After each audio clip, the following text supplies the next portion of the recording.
রান্না নিয়ে সওয়াল জবাব। ফেসবুকে শুরু হচ্ছে একটা ইউনিক গেম শো যার নাম শেলিজ লাজবাব। আমার সঙ্গে রয়েছেন আজ 3 জন guest, Priyanka, hi, Debleena, hi, Sayantani. Hi. আমার প্রথম প্রশ্ন, কি কি মশলা দিয়ে তৈরি হয় গরম মশলা? লবঙ্গ, দারচিনি, তেজপাতা, গোলমরিচ, জায়ফল ও এলাচ। দারুণ। আচ্ছা, এইবারে এই ক্লিপটা দেখো তো। একজন রাঁধুনি এই বিখ্যাত বাংলা ছবির মূল চরিত্র। কি ছবি এটা? গল্প হলো সত্যি।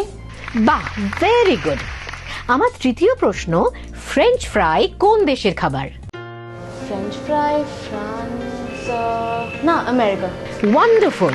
আচ্ছা, এইবার বলো, আমি শ্রী শ্রী ভজহরি মান্না এই গানটির গায়ক কে?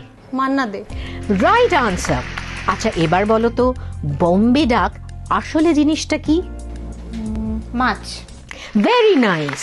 দেখলেন তো কি মজা হলো আমার এই 3 জনের সঙ্গে খেলে। ঠিক এরকম মজার মজার খেলা মানে প্রশ্ন আরো রয়েছে আমার স্টকে শেলিজ লাজবাবের ফেসবুক পেজে। সেখানে চলে যান, আর এইরকম যদি প্রশ্নের উত্তর আপনার জানা থাকে তাহলে তার আনসার আমাকে পাঠিয়ে দিন হোয়াটসঅ্যাপ করে। আনসার হতে হবে ভিডিও আনসার। আর কোথায় কোন নম্বরে পাঠাবেন? এই নম্বরে।